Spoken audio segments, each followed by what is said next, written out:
All right, guys, welcome back. So I'm still on my quest to uncover. I really want to find images. I did actually find one. Hold on. So this site, Trees for Cities, attempts to still honoring again these people. Talk about plant hunters. Kind of cool how they've oriented the site and text and all the things. This is Tredescant, John Tredescant. And I'm sure that there are more paintings or pictures of much gruesome accounts of different things. But yeah, no one really talks about it. It's not spoken about.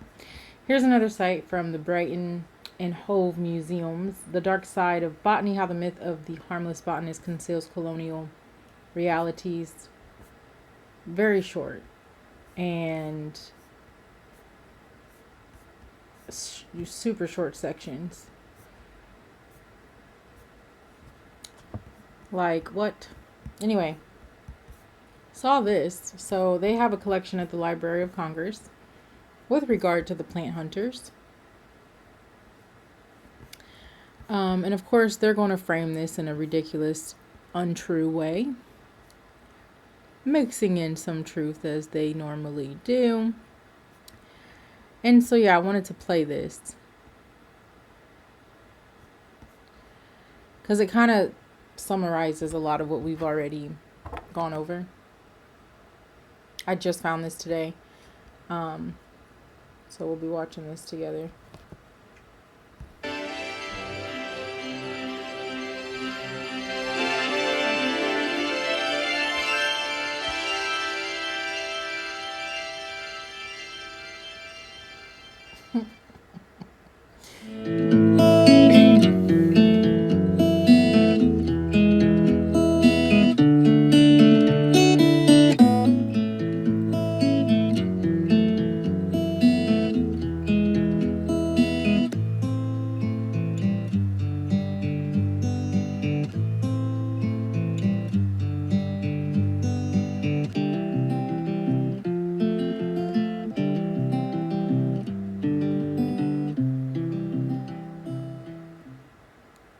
Today's plant hunters scour the rainforest, desert, mountain, and tundra to discover new plants with economic, ornamental, or disease-fighting potential. As wilderness and rainforest habitats are eliminated, plants and diversity disappear, making the role of the plant hunter even more crucial. Did you know that plant exploration is one of the oldest activities of mankind? Since the dawn of civilization, people have carried back strange plants from far-off lands and gathered wild seeds and beneficial herbs for use at home. The American colonists enhanced their meager diet with seeds, grains, tubers, and various plants that they and other immigrants, explorers, sea captains, and missionaries brought to the New World. Some seeds were introduced simply by clinging to bundles and barrels in the ship's hold. David Fairchild, head of the U.S. Department of Agriculture's Office of Foreign Seed and Plant Introduction, stated in an 1898 report, "The settlement of a new country is inseparably connected with the introduction of new plants. This work, which began with the efforts of the first settlers scarcely 2 weeks after their arrival on the island of Jamestown, has been carried on so gradually, few people realize of all the food plants now grown in America, only the pumpkin and a few grapes, plums, and berries are natives of this country. Even the Indian corn is in all probability an introduction from Mexico." The earliest plant hunter in America was John Bartram. He and his sons explored extensively in the Carolinas, Georgia, and Florida, sons, plural. collecting plants. I only know of one son, William, but I'm going to have to look into other ones. The Indian corn may be true, but I know that there are more plants native to, and he really spoke to a lot of species that are more so nourishing or food as opposed to medicinal trees, what have you. There are more that still grow here in abundance that are native here. Plants for his garden and business. They published a catalog of American trees, shrubs, and herbaceous plants, which was Bartram used by the catalog, colonists as well as by European tradesmen. Of course it was. Even our founding fathers actively collected and exchanged seeds and seedlings.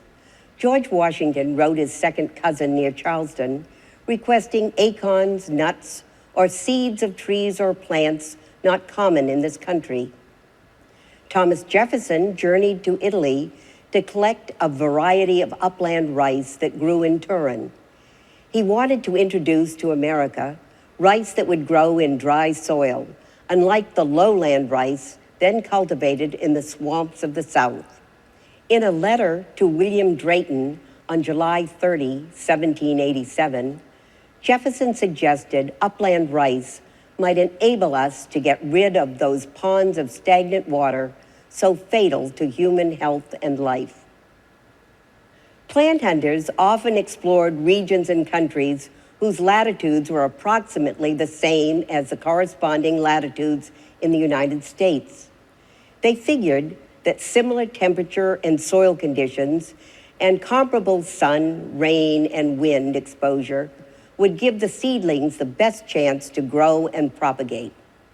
In 1905, A.J. Peters of the Bureau of Plant Industry stated that the object of seed and plant introduction was to help wherever a need is felt for new crops or for new varieties of old crops. The plant explorer, Niels E. Hansen, traveled to Asia and Russia to find an alfalfa species that could withstand the drought and freezing temperatures of the high, dry lands of the Dakotas.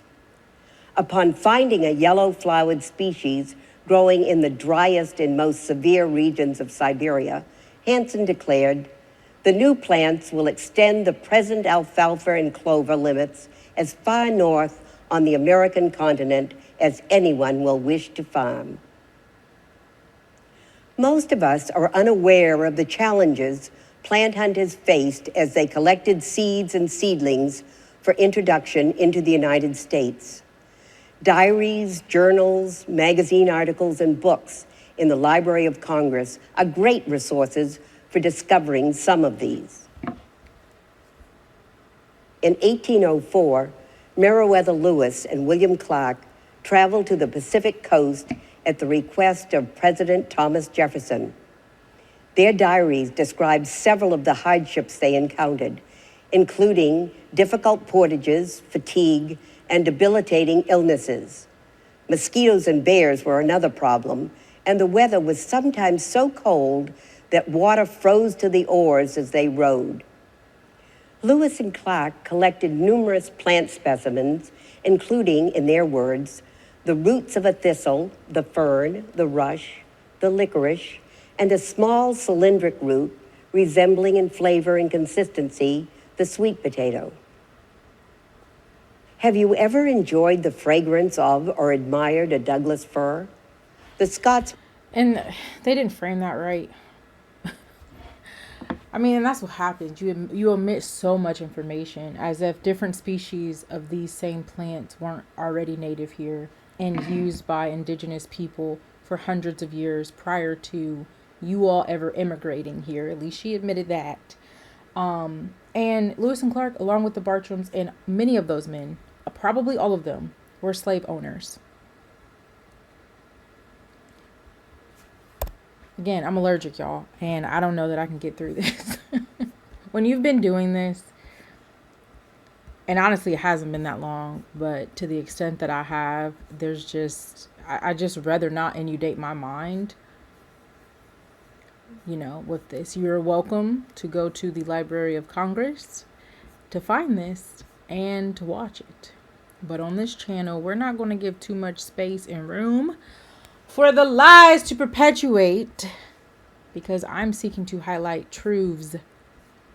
And if it is something I'm watching, you know, I'm going to be interjecting corrections, which aren't holistic either. I mean, it's just the little bit that I know, but still much different from what they're saying.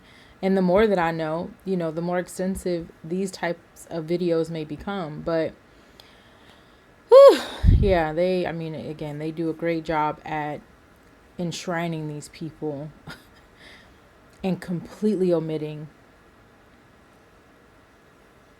the indigenous, the natives, the horrors, and the blood and the sacrifice, just all of it. And it's sickening. It really is, actually. It turns my stomach. And so, yeah, there's that. I just thought to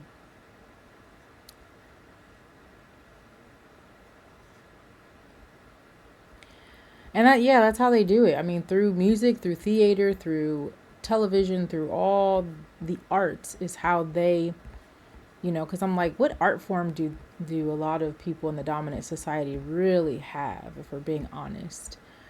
Because we know who dominates the art forms here in North America. But I was like, oh, well, they have a way of using art deceptively. They do, they're actually really good at it. So, yeah. But yeah, very interesting stuff. Right. And I mean, they're just talking about Asia, but yeah, I mean, the world over, but especially here too in North America. So I'm going to pull up some of those records. Like we saw with Petersky's work, plants and human conflict go hand in hand. A lot of these plant hunters were considered like special agents. There were a lot of bureaus, so it was very bureaucratic, obviously political, and in a sense a form of warfare.